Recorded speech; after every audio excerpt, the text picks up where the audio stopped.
Hi, I'm Amy. And I'm Melanie. We are so excited to welcome you to our new podcast, Talk to Us at Bounce English. Hey Mel, why don't you tell us a little bit about this podcast? Each episode, we talk with guests about the impact of COVID-19 and new technology on the future of teaching, education, and learning. And our first season is all about ESL, baby. That's English as a second language for the uninitiated, or third language, or fourth language. So subscribe now to Talk to Us at Bounce English on your favorite podcast software, or listen from our website, www.bounceenglish.rocks. Yay! Let's keep in touch. Let's keep in touch. Keep in touch with me. So Melanie, who do we have with us today? We have Chris Griffiths. Chris, can you tell us a little bit about yourself and what you're doing these days? Sure. So my background is in English language teaching, and I did a CELTA, I want to say 10 years ago, but I think it's probably more like 12 or 13 at this point. Wow, time flies. Time really does fly. I basically moved straight to Australia after graduating university, and I taught foundation English there for a year at a private language school, but one that was connected to like the University of New South Wales, University of Sydney, and basically if you did one of our programs and completed it successfully, you got direct entry into those schools. And that was a pretty fascinating experience generally, but I think it's maybe different than a lot of people's initial teaching experiences. For example, if you were to teach and go straight to Korea or straight to Japan, which a lot of people tend to do, you are basically in a classroom with only Korean or only Japanese students, whereas I was in a classroom with this multinational crew. So we did have a lot of Koreans and a lot of Japanese students, but we also had a lot of Brazilians, a lot of, I think, Colombians as well. And as you moved higher up the levels, you also started to get a few expat Europeans in there as well. So some French, some German, some Swiss. And the classroom was just this delightful melting pot of different nationalities. And it was kind of interesting to learn how different countries or different nationalities learn differently. Yes, yes. Because learning is cultural. So I feel like really this is something people don't, it's a weird thing because when you're growing up, you assume like the way you're learning, what's happening in your class, and like the rules Absolutely. that are both kind of said and unsaid are like universal. But the truth is they totally aren't. I mean, even for you and me, like I obviously went through the American school system and you went through the British one, and Yep. they're two countries separated by a common language. But I feel like that is often something that's difficult for people, is the cultural differences that take place in classrooms. Sure. But that said, to me, there's no better place to explore them than in a multicultural classroom. I love multicultural classrooms because it's just so exciting. You learn I agree. from everyone. Yeah, Chris, what were some of the things that you took away from that? Like any tips or techniques that you used, or just aha moments that you had as you were teaching multicultural students all in one class? I think the first piece of advice that I could give anybody who's entering a multicultural classroom for the first time is to actually split up the different nationalities or the different languages within a classroom so that you're mixing them all together. So I learned quite quickly that Asian students tend to be very quiet and very reserved in the classroom. So if you pair them up with, for example, somebody from South America, where they're very, very talkative, it kind of balances out somewhere in the middle. So that would bring some of like the Asian students like a bit more out of their shell. They felt more comfortable talking, but it also maybe dialed down some of the extrovertedness of some of the South American students that I used to have. So if you can kind of draw on the strengths and challenges from each of those countries by mixing them up. I think that comes back to classroom culture again, because in many Asian countries, it's sort of like the teacher is really the boss, and you are meant to listen until the teacher tells you to. So it's actually like a completely different way of doing your class. I mean, I have found if you're teaching a group of students, sometimes you have to train them in terms of the fact, well, how am I trying to say this? Oh, that you are allowed to interrupt your teacher. You are allowed to ask questions. This is like a new thing. So it takes some students from some cultures a while to get used to. But to be fair, I think many students around the world love grammar. And I have a belief it's because they can quantify it. They can check it off a list. Like, tick, I learned the present perfect. Tick, I learned past simple. Tick, I learned this. Whereas other skills like fluency and pronunciation are less quantifiable. That is very, very true. And after Australia, I moved to the Middle East, which again, like within the Middle East, there are so many different cultures, but when it comes to learning, the cultures are quite similar, I would say. Yeah. And they rely heavily on rote learning as well, but they have a love-hate relationship, I think, with grammar. And I'm not sure if, Mel, you found this when you taught here in the UAE, but students were like, oh, I want to learn grammar. Like, I want you to teach me a different tense every day of the week. And it's like, hold your horses, because I can do that. In theory, we can do that, but you're not going to have enough time to feel comfortable doing all of the things and to put all of that into practice before you move on to the next thing. Like, you're being a little bit overexcited. That's not really realistic in terms of learning. It sounds like a great idea. Like, in theory, again, I think it comes back to that quantifying, like, yes, yeah, I learned this today. But in practice, if you did that with students, they would hate it. Like, it's a real, I feel like there's a balance, because on the one hand, you do know some things better than they do, right? You just do. Like, you know, the student may want to learn 50 words in a day, but the teacher knows that's way too much. It's going to be completely overwhelming, and you're not going to remember all of them very effectively. On the other hand, of course, what the student wants to do is also paramount. Like, I feel like there's a balance between letting the student have their voice and saying, like, I know better than you do in this case because I've been doing this for X amount of years and I know what's going to help you. But I guess that's the co-creation of teaching, as I like to think of it. I also think, especially for adult learners, there is a temptation to say, okay, I've learned these, techniques. I'm ready now. I can just do it. If you learn to play guitar and you learn 3 chords, just because you can play 3 chords doesn't mean you can necessarily play a song. You have to practice. You have to get the muscle memory in, and language is like that as well. I remember I was teaching my nephew how to crochet, and he was so excited, and like we got to the 2nd and 3rd row and he said to me, I've mastered this now. I said, whoa. Just because you can do, you can do the movement and you can pull the thread through doesn't mean that you're a master, needle crafts person yet. But it was such a funny, because I think that a lot of people do think that way. I do. You've mastered, memorizing terms, but you can't necessarily use them. Yes, that's actually, wow, nailed it. That's a big part of language learning, is like knowing what something is, but not necessarily knowing how to use it.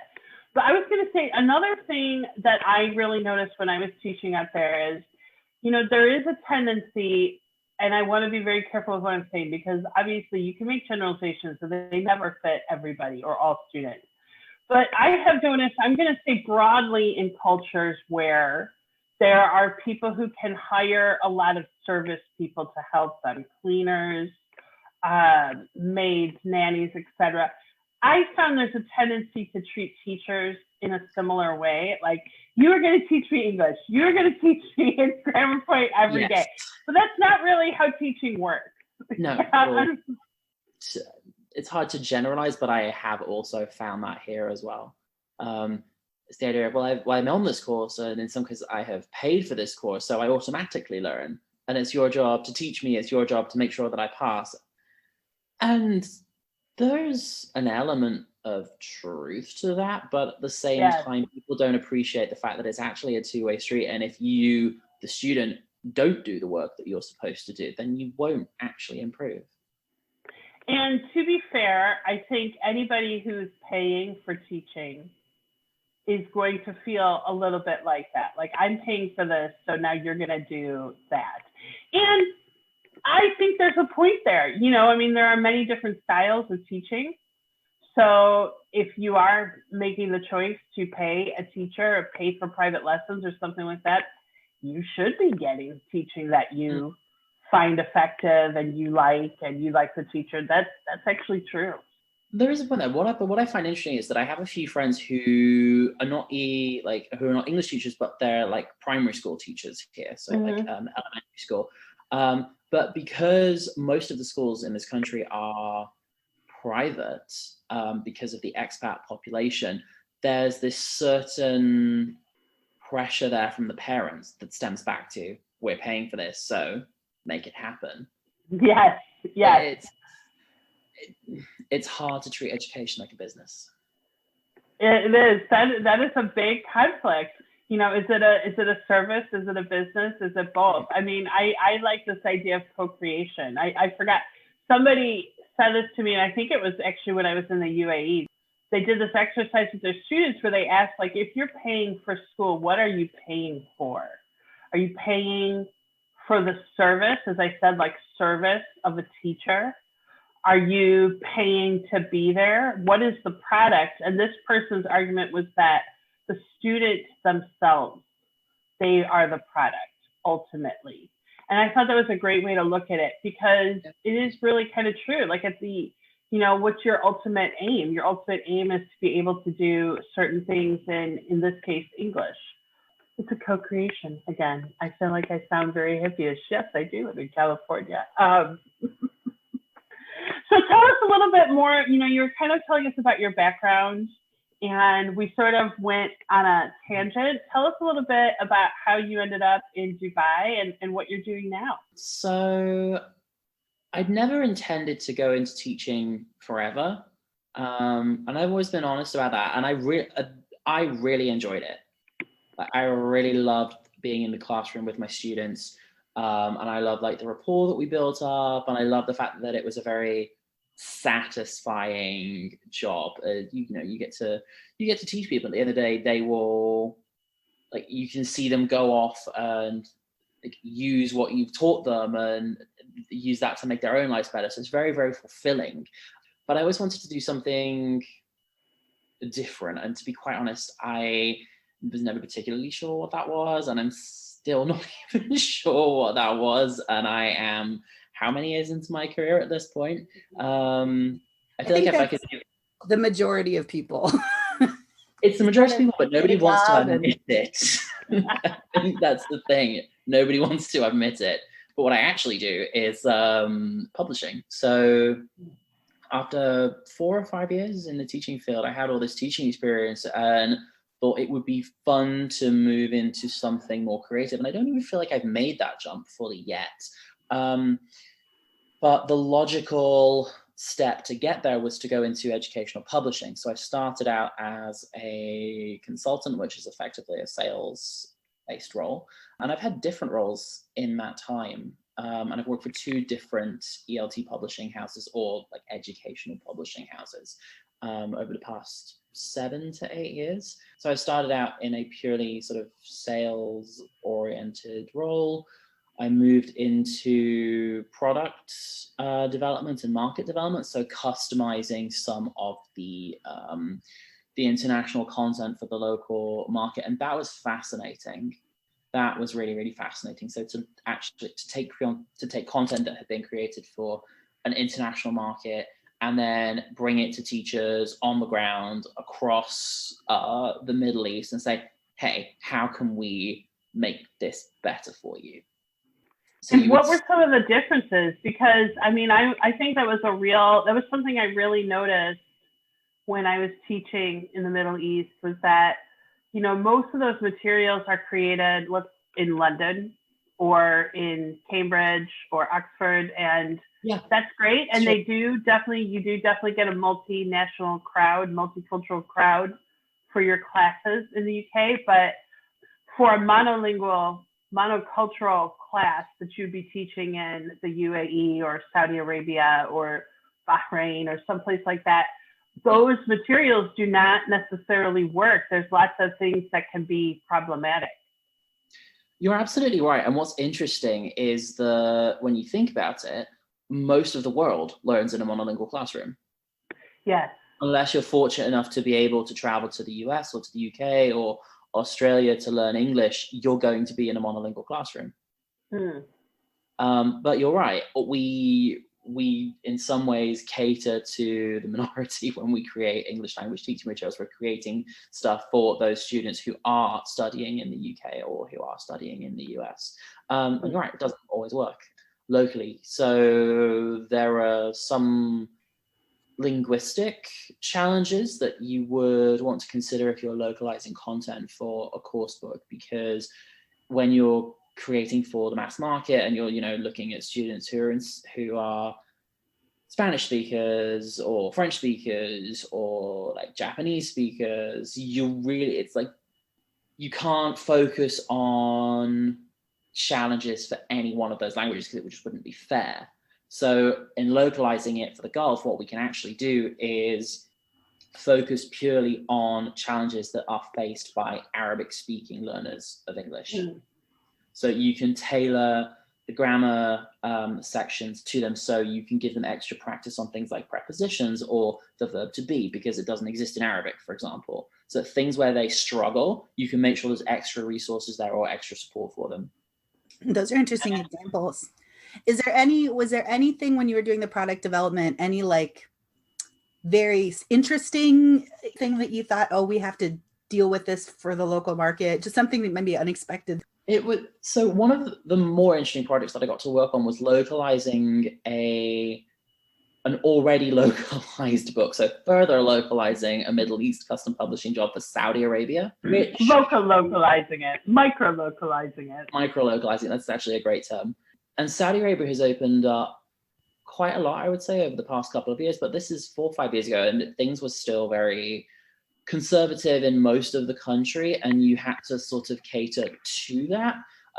So you'd have to go through the course book and honestly, I was looking through pictures and images and saying, okay, can we show that picture? Is this acceptable for local by local customs? And it was surprising to me just how much needed to be changed. And I think the people who are in the UK having to do all of those changes were even further surprised, because they look at it and go, what's wrong with that one? I'm like, well, it's like, for example, a lady and her hair is not covered, or a boy and a girl who are clearly not related kind of together, and all of these little things that we just wouldn't consider to be issues in the Western world are culturally inappropriate here. That's interesting. So it's interesting you bring that up, because I think for people who are listening to this in the West who maybe have never been to the Middle East, they might be thinking like, oh my gosh, wow, this is like terrible censorship, blah, blah, blah. And, look, I'm not saying, hey, censorship is great, but I'm not saying that at all.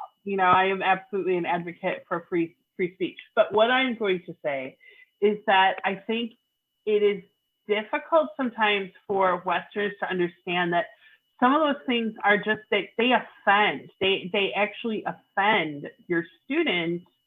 And when you're in that learning experience, you don't want, that is actually something you should think about in any context.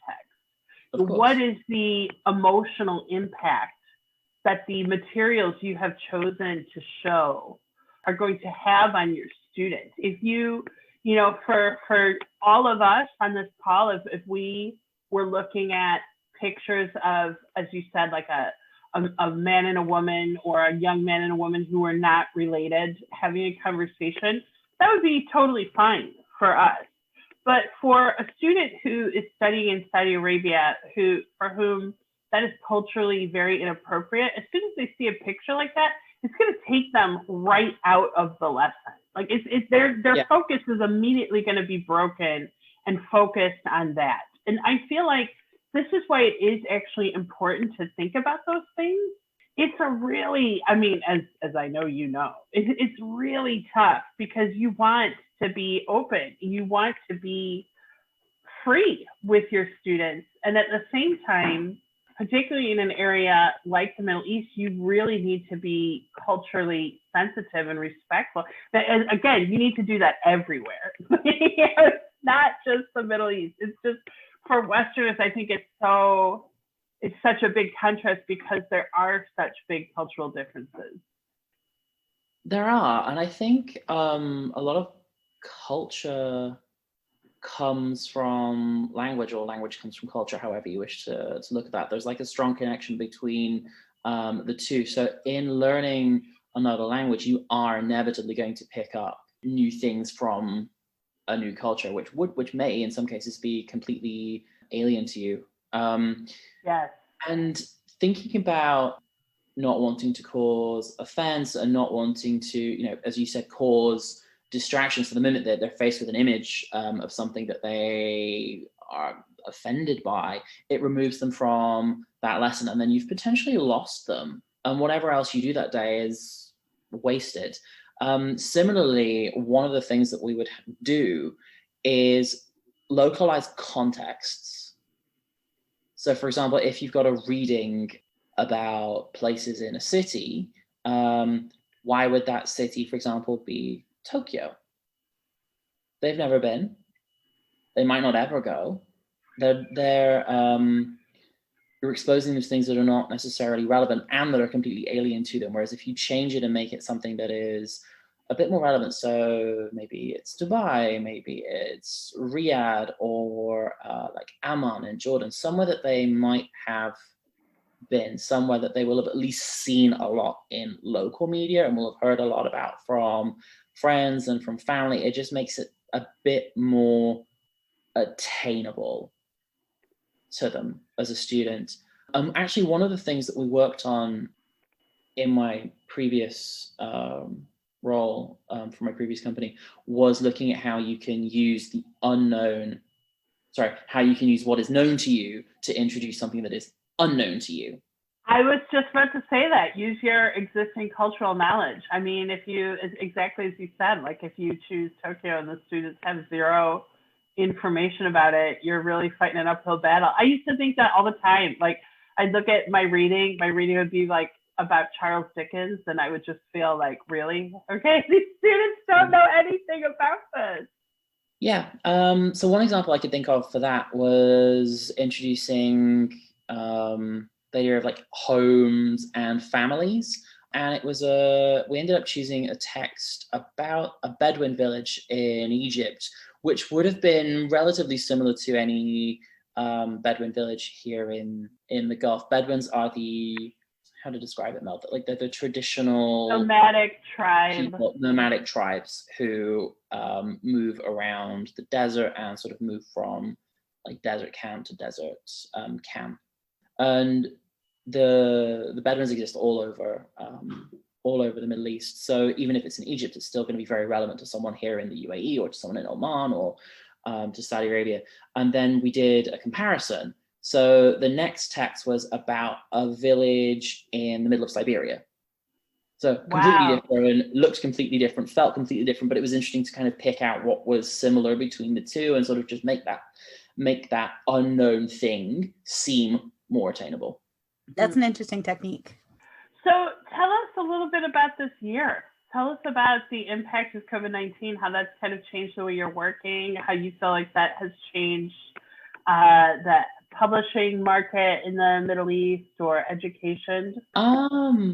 So it's been an interesting year. I don't think there's a different word I can use to describe it accurately or fully. It's just been interesting. Like it's been challenging, I think, for a lot of people in many, many ways. Horrific in others. There are moments where I've been completely overwhelmed. I just wanted to curl up in the corner and cry. Yeah. And then there are days that feel normal, days that feel perfectly normal. And it's a mixed bag, I think, as we've sort of settled into what life looks like now. Things have become much, much easier. And I'm fortunate actually that the UAE got the situation under control very quickly and very efficiently. So There was a period of 3 weeks earlier on this year, so it must have been, I think, April, when we couldn't leave the house in Dubai for 3 straight weeks. And even to go to the supermarket, you needed to apply online for a permit. Wow.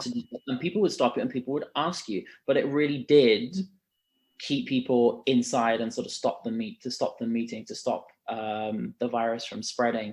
And then they put various other measures in place whilst we were all locked down that have since become perfectly normal. And honestly, now life is largely normal, with the exception of everybody needing to stay 6 feet apart, and whatever you do outside where there's people around you, you have to wear a mask. Just what about like restaurants and stuff? Can you go to restaurants? They all open? Okay. So restaurants are all open.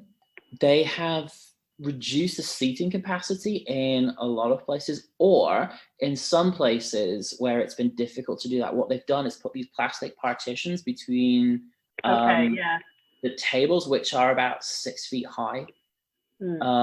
So you're almost sitting in like your own little pod with whoever you're dining with. Right. And they've limited how many people can be on a table, like how many people can come into your house, how many people can be in a car if they're not from the same household, and people are following those rules. How about in malls and shopping centers? I know that's a very important part of daily activities. Is it just normal? You just wear a mask and largely normal, wear a mask. There are hand sanitizer stations that have popped up everywhere and people use them. People, like, you see a lot of people using it. You get in trouble if you're not wearing a mask, and there's some pretty hefty fines attached to that as well. So I think the first time the fine is about $1,000. Yeah, that'll do it. That will do it. And again, keep a safe distance from people. And what I've noticed is that people actually will call other people out. It's like, oh, could you just take a couple of steps back? Could you keep your distance? And it's just become normal. They've put thermal cameras at all the entrances as well, and there's somebody sitting there monitoring. So if you walk in and you've got a high temperature, you'll be pulled to one side until I think you can be sort of tested, or at least have a conversation with a medical professional who can determine whether or not you need to go and be tested, or whether or not you're able to continue about the mall. But there's a lot of little systems like that in place. I don't think I've ever had my temperature checked this much in my life. I swear, it's about 6 or 7 times a day. Wow. Really probably gives you an idea of what your standing core temperature is. I should ask, actually. I don't think I have ever asked them. No, you just passed. Well done. Exactly. How has it changed school? Are schools in session face-to-face? Is there more online schools, hybrid? Because I know at least one university was online for a long time, but I'm sure it was more. So there were different initial reactions from people. The end result initially was that everybody went home and everything was online. And that happened quite quickly. So they ended up bringing spring break forward by 2 weeks to put systems in place where they could basically pick up again from home. And immediately afterwards, everyone was at home and everything was done on Zoom. And it was a bit of a headache, I think, for people trying to adjust to that. But I would say after the space of like 3 weeks or so, it became normal and everyone had sort of settled into this. And it was an interesting learning curve for, I think, a lot of the students, but also a lot of the teachers, because depending on which school you had been teaching at, it's entirely possible that you were not particularly tech savvy.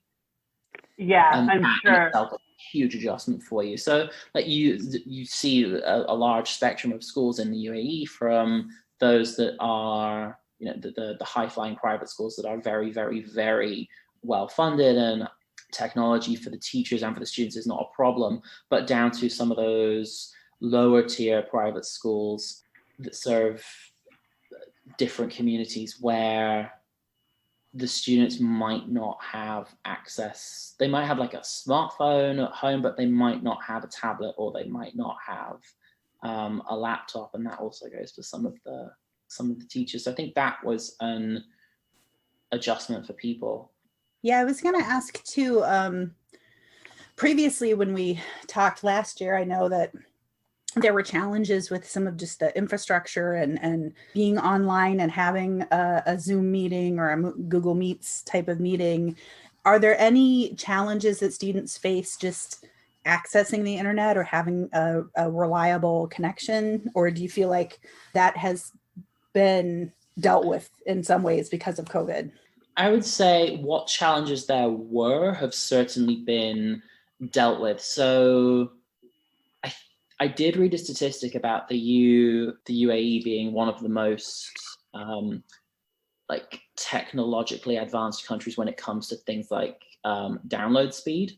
And I've got to say, like, I've lived here for 10 years and I've actually never had a better internet connection anywhere. It's always been incredibly fast and incredibly reliable. The challenges were around VoIP, so we still don't have access to things like FaceTime and like WhatsApp calling here, but they've made allowances for things like Zoom and a few other similar applications that allow businesses to better function at a distance. So that was one positive reaction to the pandemic. And one thing that they did was increase everyone's internet speed. Wow, that's amazing. Yeah, it was. So for several months, the internet speed went up to about 500 meg for free. Wow. Wow. So then they brought it back down and they said, if you want to keep this, you got to pay. They did, but they've since upped it again. So, yeah. But I think that was because I think a lot of people initially were or rather the network was burdened because you've got everyone trying to have Zoom meetings for work, and you've also got all the kids trying to have Zoom classes, and it just the bandwidth just couldn't cope, so they made it better. Yeah. Yeah, I remember everybody was afraid of that at the beginning, that the internet would crash because of the mass migration to Zoom and Teams and all of that. Yeah. I'm wondering if you can tell us, how do you think that your role has changed or what you're doing has changed at all? Are there any new directions that your current role is taking on because of the impacts of COVID-19? So I think as an organization, we've seen a larger intake in digital learning. So people have shifted to maybe newer programs that have a lot more digital support. And as a company, one of the things we did was provide extra digital support for free for some of the older titles that were maybe not so digitally supported to start with. And we made all that content available for free to teachers around the world. And we did a few campaigns to kind of drive awareness of that locally. And the uptake was pretty positive. But I think that will continue to be the trend because we don't know how long we're going to be in this situation. Maybe it's 1 year, maybe it's 5 years, maybe this is just the way it is now. And people seem to want something that they can do face to face, but if they have to pick up and go home the next day, they want the ability to do that seamlessly. I also think that we can't unring the bell, like there are just some things that we have learned from this sort of instant mass migration online that we are not going to want to lose, and that some people are going to want to keep. Obviously, younger students, I think in general, parents want them in school, we want them in school, because for younger students, the socialization aspect is so important. But for adults, I mean, there's a whole new world out there. And really, this is, even for children, there's why do they have to go to school 5 days a week? Why can't it be 3? They're still going to get that same type of socialization, even with 3. True. So like I was saying, a few friends of mine are primary school teachers here in different grades. So some of them teach kindergarten, some of them teach up to like grade 6. And it's interesting to hear their new stories. Are they teaching in expat schools or local schools? So they're teaching in expat schools. Okay. And as Mel was saying, there is a preference, I think, from the students and also from the parents to have the younger kids in school as much as possible because of the socialization. And with older kids, it's maybe not as important because they've already developed those key skills and they can kind of pick up and tune in from anywhere and continue. But thinking about some of those younger students, it's important that they have time with pen and paper, because there's only, like, until you've developed those sort of fine motor skills, like how to write, like how to hold a pen properly and how to write with it, it's difficult to translate that into digital. I mean, I have nice handwriting, I'm just going to say that, but if I'm not bragging, but I'm not bragging, but I've got pretty nice writing. The moment I try to write on my iPad with the pencil, it's a disaster. Yeah. I can do it. It just doesn't look anything like as nice because the feeling of it is so different. So I think we can't teach kids that until we've taught them how to do it with a pen and paper initially. And you can't do that if you don't have the contact. That's interesting. What are some other observations that the primary school teachers have shared with you?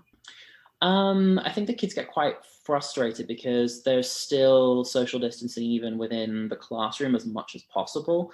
So the teachers have masks on and face shields, and then there's like a plastic screen in front of their desk, and then the kids can't leave their desk. So the poor kids are in the room for like 6, 7, 8 hours a day, and they don't really move except to go for lunch and to go to the bathroom.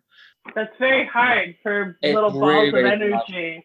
Yeah, and they're struggling with that, and obviously those teachers are struggling to find things to do that can stimulate them appropriately and kind of burn off some of that energy, because they're limited as to what they can do in terms of like arts and crafts and games and like activities that would have them running around. Yeah. So hard. Really. I'm wondering if you could tell us where would you say you are now? Speaking in terms of where I am geographically, I would say we are coming out of it. That's so nice. That's so nice. Slowly but surely we are coming out of it. What about as an industry? What about in terms of your role? Where would you say you guys are? And what do you think the future is going to hold? I foresee us initially rejuggling some of our products to give them a better digital offering, to make it easier to transition between home learning and classroom learning. And we're already seeing that. And we're already having people ask us for that type of thing. And for some requests, we're able to do that immediately. And for some, we have to sort of go back to the drawing board and think about things. It's like, okay, how can we do that? Is it worth us doing this in some cases? Like, should we put resources into developing digital for something that is maybe only going to last a couple more years anyway? Or should we be funding something that's going to last for 10 years? Longer term, I could see a lot of educational publishers moving to a subscription-based model that gives people access to as little or as much of the content as they want. So they could take bits and pieces from different courses and access them remotely. When you say more easy, like easy to transfer digital content, what specifically do you mean? So if you think about the ESL classroom at the moment, pandemic aside, you would have your traditional textbook probably. Students might have a dictionary which might be attached to the course book, or it might be a separate book and quite a chunky one. That they might have a supplementary grammar book the teachers would either photocopy for them, or they might have their own copy of it that they can use to do extra exercises. There might be additional teachers' resources that the teacher would make copies of and distribute to the class, like extra activities or tests or things like that. And you might have, as a publisher, 3 or 4 different textbooks that are the same level. So, for example, they're all mapped to the Common European Framework, but there might be aspects of those different courses that appeal to different teachers teaching the same program. So you might want to say, oh, I want to do the reading from this one because it's a bit better, but I might want to supplement with the grammar from that one because it's a bit more comprehensive. But then again, the writing project and this one is so much more fun. As it is right now, you can't mix and match easily. Well, without outside of the physical classroom, you mean? Right, exactly. When you're in the classroom, you can wait in that copier line and make as many copies. Exactly. Whereas if you have a subscription-based model, you have access to all the content, and you can basically create a lesson by saying, okay, we're going to do this reading, this speaking, I want this test at the end of the week, and sort of pick and choose what activities you want, and it gives teachers a lot more freedom to do what they want to do, or it gives them the freedom to respond better to their students' needs. That's so interesting. I really suspect that subscription, why can't I say that word today?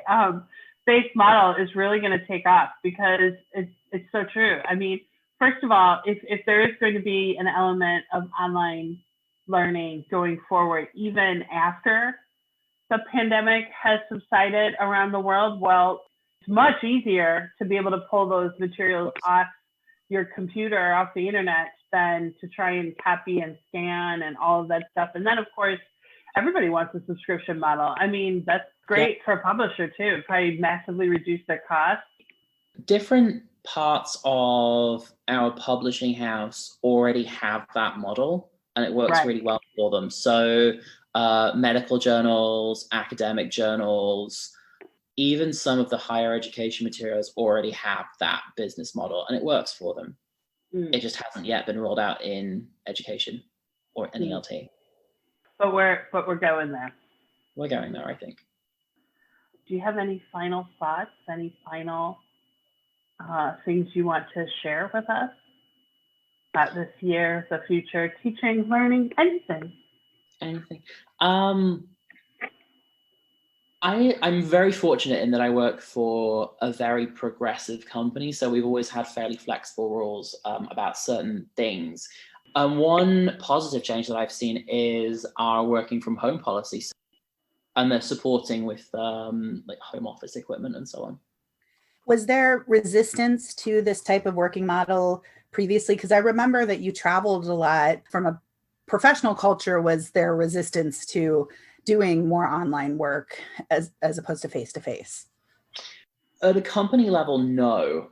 Actually, I think that's going to be, for a lot of companies, I think that's going to be that, I hate the expression the new normal, but whatever becomes sort of accepted as what we have collectively decided is normal, I think will include the option for many people to work from home at least several days a week. But I think, you know, it's interesting. I've spoken about this with some other people as well, because people miss the camaraderie, the community of the office. And also there are some things that just work better in person. So for example, a meeting where you have to make some decisions, like it's going to be much more quickly completed if you're doing that in person than if you're doing that online.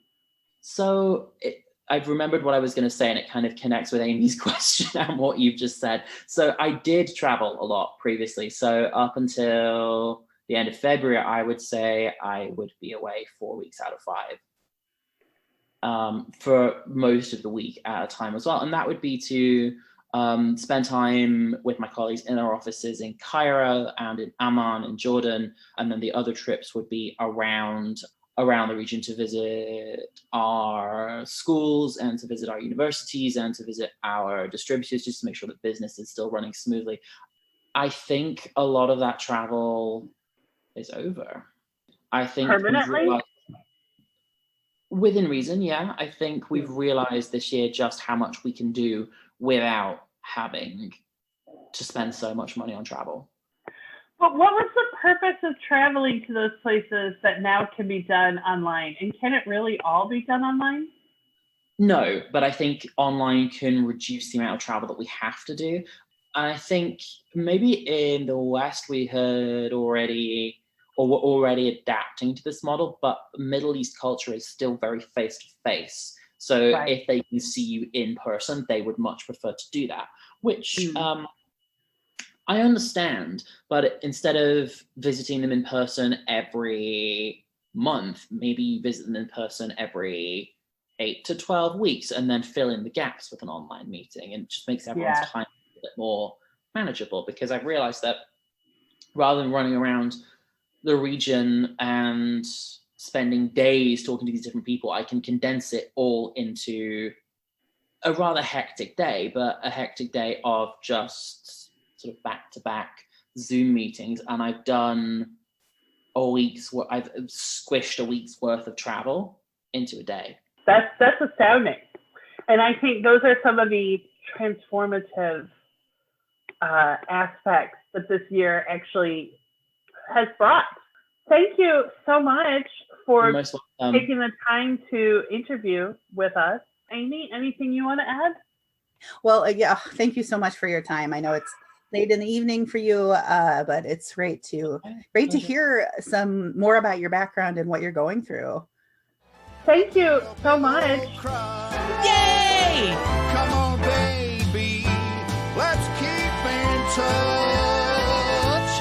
Come on, baby. Let's keep in touch.